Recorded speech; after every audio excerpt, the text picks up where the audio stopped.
En 1978, dans ce ministère, notre grande priorité était les économies d'énergie, l'isolation des logements, le changement des chaudières, etc. Et tout ça en 1978. Nous sommes en 2013 et cet effort n'est pas suffisant et il n'a même pas été assez rapide. Entre-temps, les énergies renouvelables sont apparues.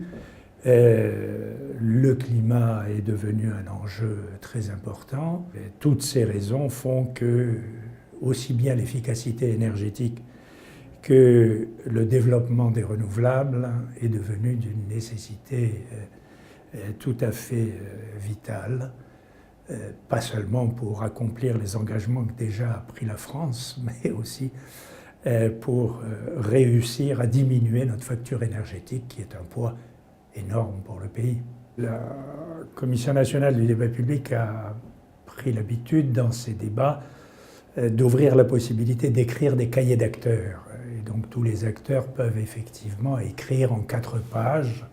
Donc le format est uniformisé de manière à ce que tout le monde ait le même espace, mais que chacun puisse écrire ses propres arguments sur le sujet.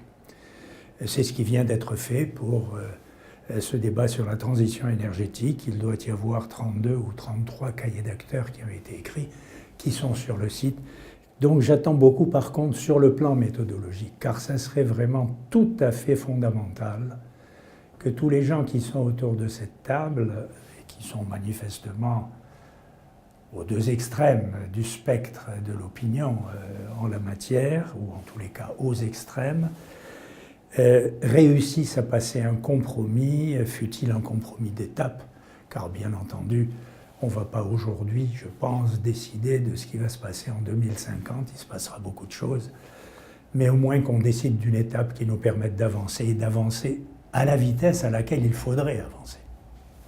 Donc c'est la capacité de cette société française à s'entendre, à passer des compromis qui m'intéressent, et sur des sujets tout à fait importants et qui divisent l'opinion.